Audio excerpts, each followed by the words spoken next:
If your upsell conversions stink, listen up. I will give you 3 tips that have helped my clients increase their conversions by at least 5%.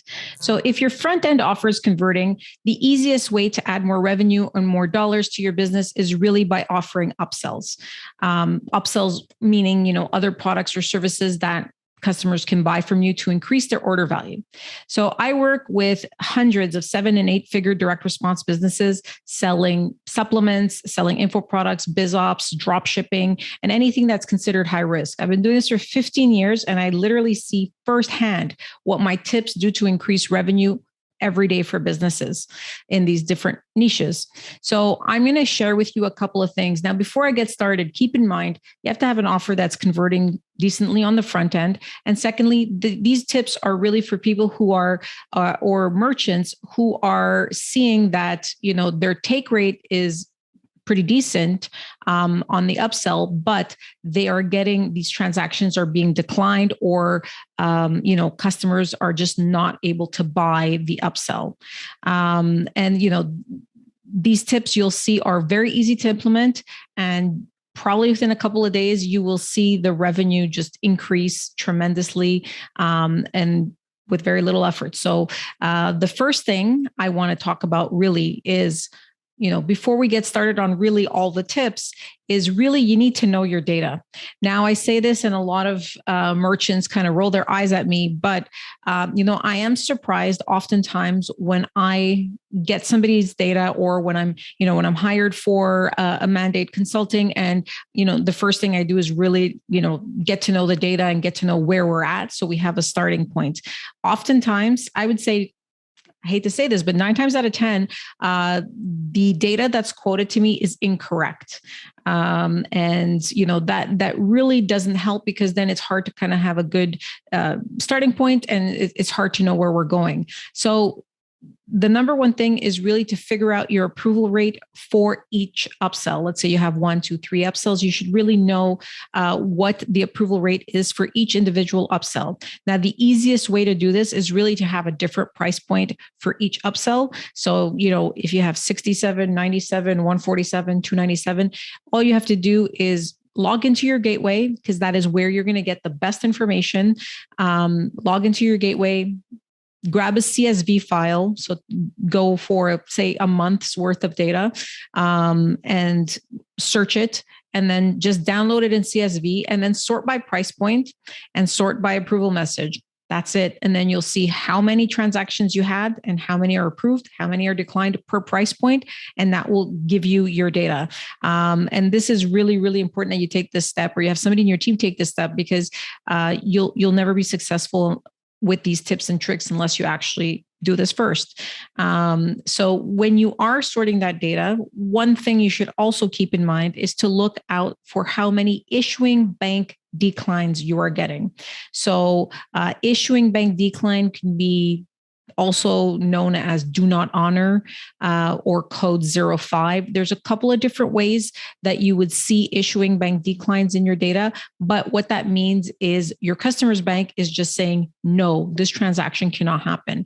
But they're not telling you why. They're not telling you that the person has no money, or, that card doesn't exist anymore, or anything like that. Those, messages like insufficient funds or stolen card or whatever the case is, there's nothing you can do with that. But when you see issuing bank declines, that means that, there's some leg room there. So also knowing your percentage of issuing bank declines will help you, add more conversions.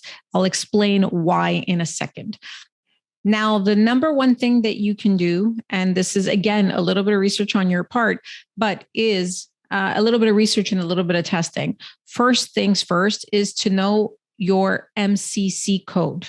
So your MCC code is your merchant category code. Whether you're with Stripe or you have your own merchant account, or PayPal, or whoever you're using, you are assigned a category. Now, this category will affect your approval rate, what you're paying for your processing services, and all kinds of other stuff. So it's important to know what your category is. The reason that I say that is because different MCC codes carry different levels of risk and different levels of tolerance. So, for example, if you are a supplement merchant and you have continuity products and so forth, you might be the code 5968, which is a direct response code. Now, if your ticket size goes over $100, it is more likely that you will see more declines. And this is just because the customer's bank sees a transaction from a merchant that is in direct response selling supplements on a continuity, and they may have some data showing that historically these types of transactions charge back more or cause more disputes.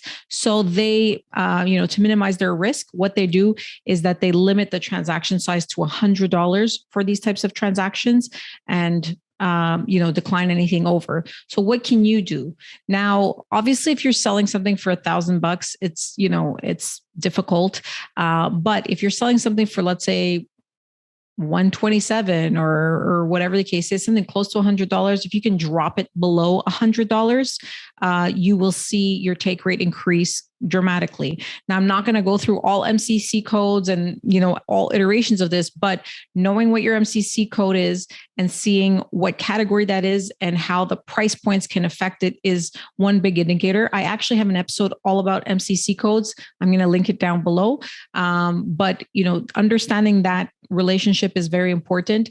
And if you apply for another merchant account or you're changing providers or whatever the case is, if you are in a high risk MCC code, like anything that's considered direct response would be considered a high risk MCC code. But there are some businesses that, can have a couple of different categories. So if you change provider or you get another merchant account, you might want to change your MCC code and see how that affects your approval ratio. Now, we talked about issuing bank declines.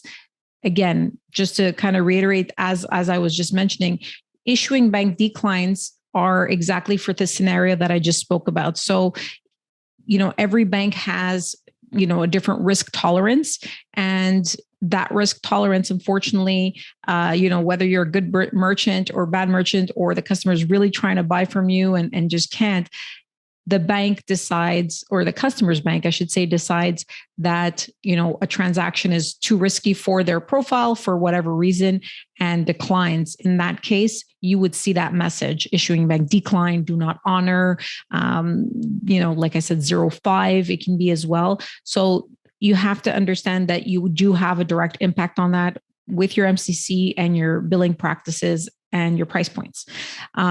So the more issuing bank declines you have, the more likely using these tips will increase your conversions considerably.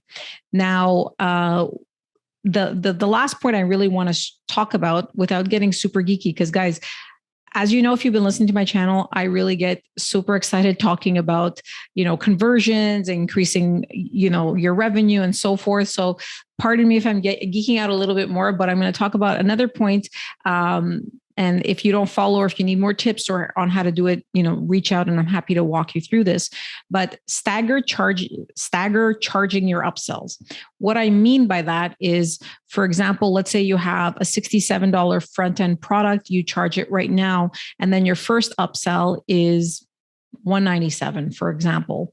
And then you have a second upsell and a third upsell. The first upsell you can charge right away, meaning you charge the 67 and you can charge the 47 right away. But then once you get to your second upsell and your third upsell, you're going to see that even if the take rate stays pretty high, meaning customers want it, you're going to see that your transaction approval ratio goes down.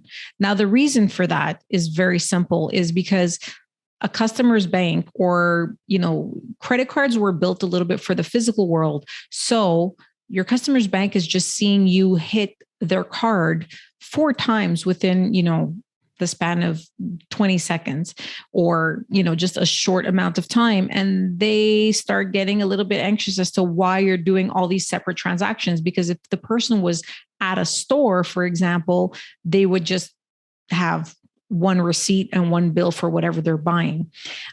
So you have to keep in mind that if you do the practice of, one charge per upsell, it's probably a good idea for upsell 2 and 3. What you can do is stagger the charges. What I mean by that is you charge your front end and your first upsell right away.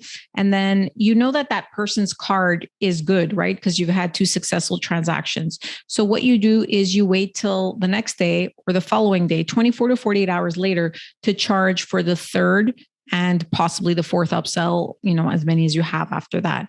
And the reason that you do that is because, again, we're going back to credit cards being made for a physical world. It's possible a customer comes back to your store and buys again a couple of days later, but having small windows for multiple transactions will lead to more declines. So I don't want to get super technical, but there are definitely ways. So some gateways offer some very easy and simple tools for you to implement that you can actually stagger the charges that you have for the customers. So you don't have to do an authorization. You don't have to do anything because you've actually collected some money from these customers. So then you can just submit transactions 2 days later and move on. Keep in mind, if you are selling a physical product, you might want to hold shipping the product until obviously that the transaction has been successful. If, for example, you're selling a digital product, then you can just give straight away access. And if you see that the transaction was declined for whatever reason, then you can revoke access. But I've seen this time and time again. Staggering your upsell rebills will increase, your conversions by a considerable amount. Usually 5 to 8% easily. So keep that in mind when you're thinking about how to strategize your upsells. Sometimes it's not about the upsell or the quality of the upsell. It really is how you're charging your customers. We all tend to think about, marketing and getting people into our store and getting people through the cart. But once they get into your cart, it's really important to focus on getting them through the buying experience. And that really falls on you as the merchant to know what is available for you on a tech standpoint to ensure that the customer actually buys everything that they intended to buy from you. So I hope you found this episode useful. I know I did go quite into a bit of, technical stuff that may be a little bit more complicated. I just wanted to give you guys just, a couple of snippets of things that you can do. And please feel free to leave a comment below and I can explain at length a little bit more if you need, exact steps on how to do any of the stuff that I spoke about. And don't forget to like, subscribe, and share for more amazing content weekly.